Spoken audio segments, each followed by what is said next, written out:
Hey guys, and welcome to the weekly docket.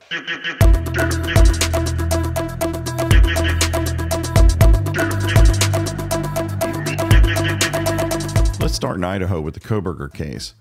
With a protective order in place, little official information comes out, and what gets reported, it's not always reliable. But two things hit the internet this week that fueled up internet speculation that the case was in deep trouble. Oh my God. Yeah, people love drama, and if there is real drama, they'll bathe in it. But if there's not, they will invent it. But let's keep it real and do our best to see what the actual facts and law are.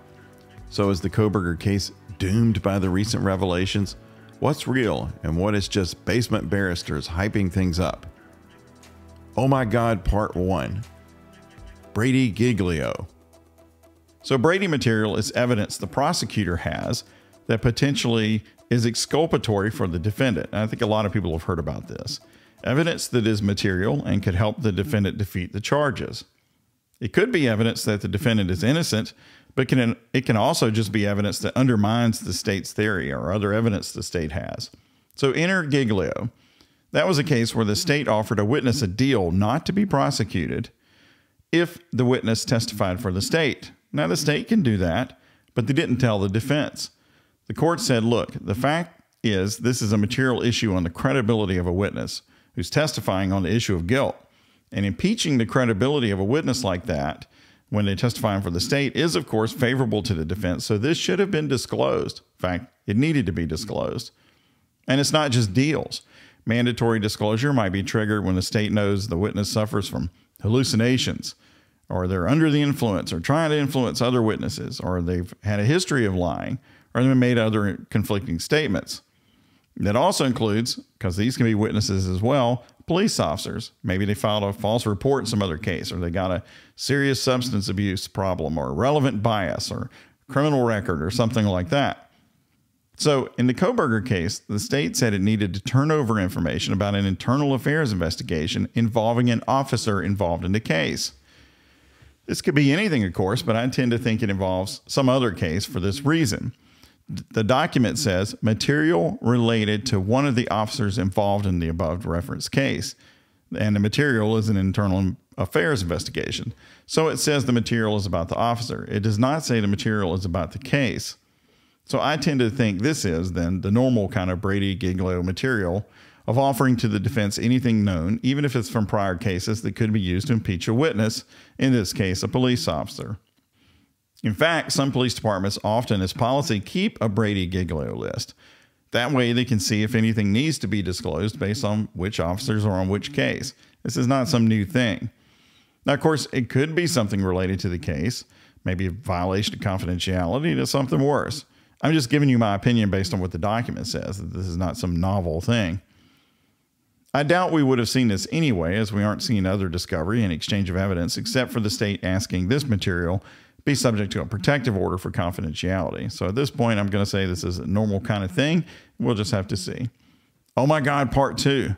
There's a rumor that the state did not use its own lab for some or all of the DNA processing from the sheath found at the scene.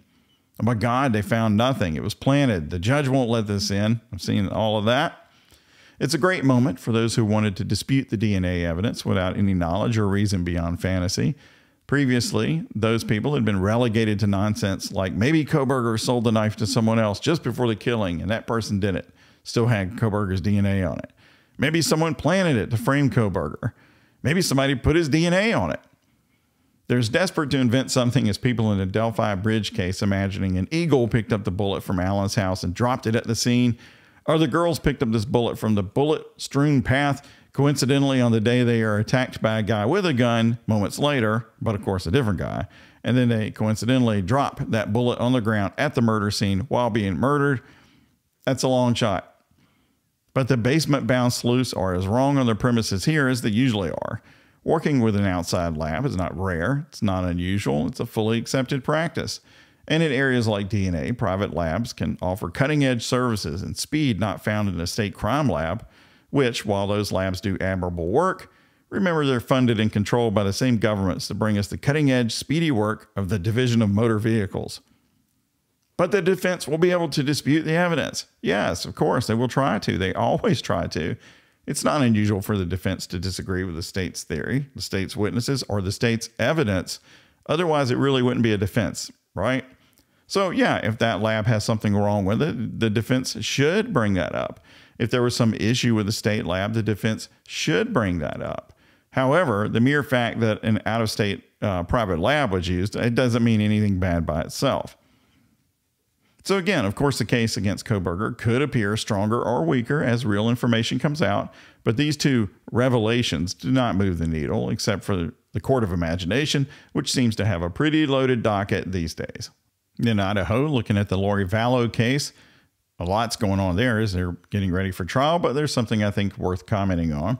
The judge issued rulings on cross motions in limine. A motion in limine gets filed before trial and is typically filed by a party asking a judge to go ahead and order that certain evidence not be admitted at trial. That's usually how that works. Now, this order covered several things, but one that caught my eye was the part about testimony on Vallow's mental condition. I mean, she is some kind of nuts, to be fair. And she's been found at various points incompetent to proceed with trial. She spent 10 months in a mental health facility. Apparently, at present, she has it together enough to move forward. Of course, competence to stand trial, that's a different issue than potential insanity at the time of the crime. Those are two different things people often conflate. Still, she is and has been some form of bonkers for a long time. But Idaho is a state that does not allow insanity as a general defense to a crime. It's bad news for crazy killers, but there's a silver lining. You can use your mental condition, if you have one, as evidence if it negates an element of a crime, such as intent.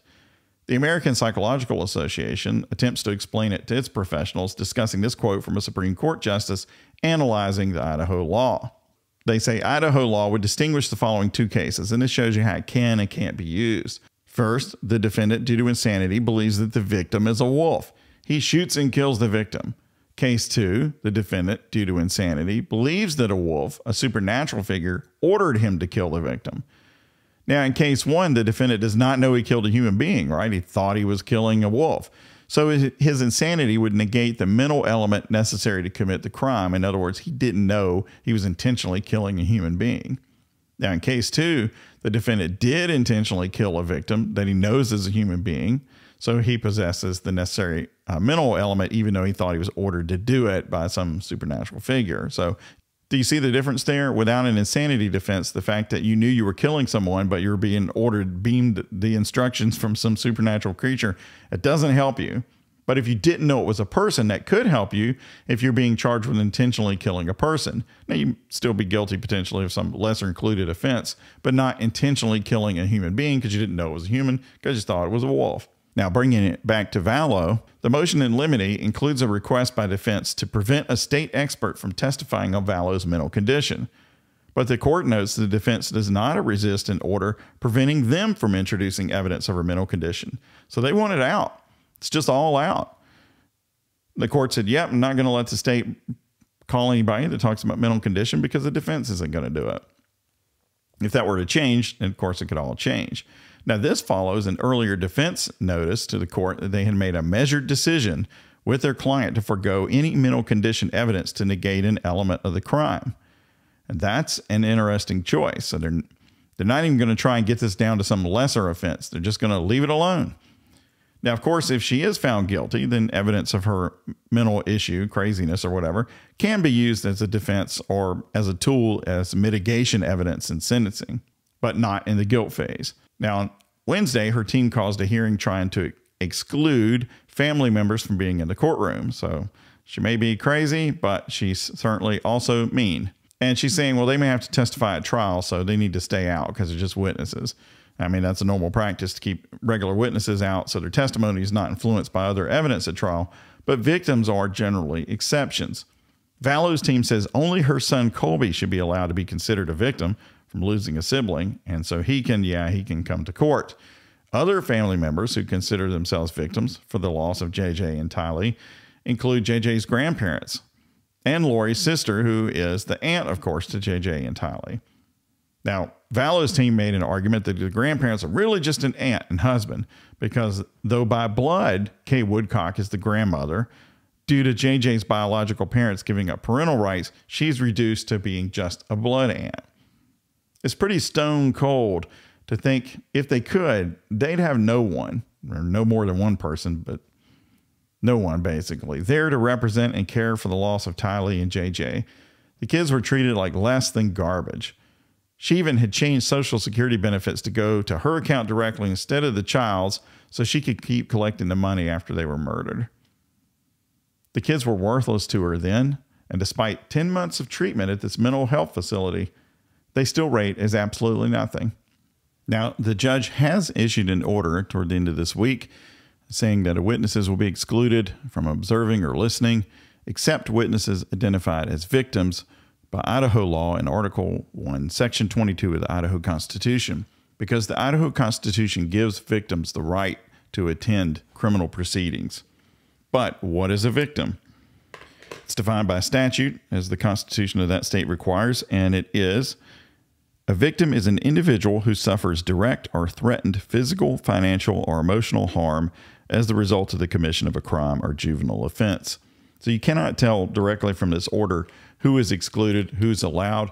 I think the judge asked for any briefing on this by the parties by the end of today, then he'll decide next week. I know there's some case law on this out there as to how far this can extend in terms of family members and such. So we'll see what the judge does. I certainly hope that the sister and the grandparents are allowed to stand for the victims and attend this trial, that at least somebody will be there who cared about them. Prison's too good for Vallow, in my opinion, but that's the worst she can get, and hopefully she gets that soon. Let's head down to sunny Florida and check on the Sarah Boone case. That was scheduled for the final pretrial conference today, and the trial starting in early April.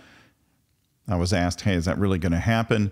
As you probably know from before, she has a request for a mitigation expert outstanding for the cost for that to be allowed by the judge, and no order was entered on that I saw. So I was skeptical that if you needed that and you didn't have it yet, that you really would want to go to trial in only a few days.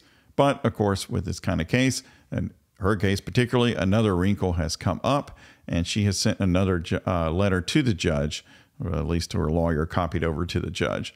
So some suspicion that all wouldn't be perfect in paradise between her and this latest lawyer, and they have had some dust-ups before where she's indicated her aggravation, and she's done that again on the eve of this final pretrial conference. So let's take a look at it.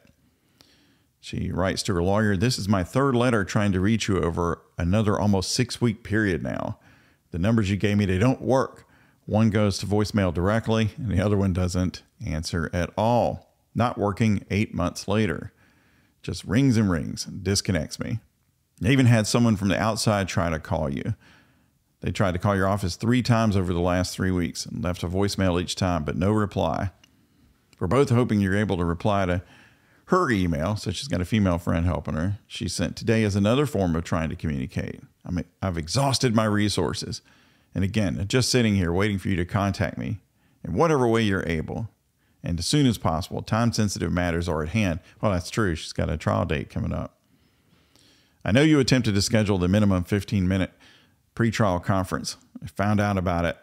Found out it's the 31st today. And you had said previously, for whatever reason, I can't go. How am I supposed to know what's going on in my case?" That's a good question if she's not talking to her lawyer and she's not going to the hearings if they do occur. How would you know? "We are in a still unestablished attorney-client relationship, not on regular or proper communication with one another." So this doesn't sound good for trial, right? On the eve of trial, right?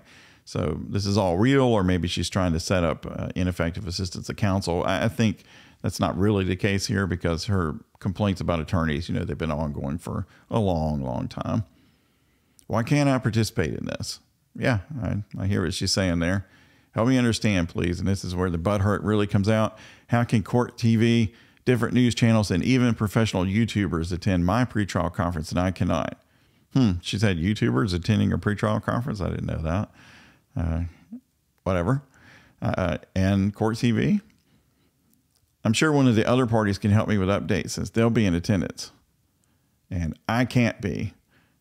And it will all be vomited all over the internet, just like everything else has been, non-permissively." Well, you know what? Nobody needs your permission to report on court proceedings. Sorry about that. And I'm not vomiting reporting this, but maybe someone else has. But there's even more dysfunction and ignorance to my prejudgment already made by the world in a great court of public opinion. Of course, your case will be tried in an actual courtroom, not public opinion. But assuming that court sees the same evidence the court of public opinion did, i.e.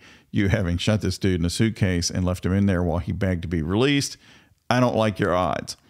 I would like to be a part of seeing this as it pertains to me. It's my right, and I hear her on that. So given that, not surprisingly, the case was continued, and now pretrial conference is July 11th, trial July 24th.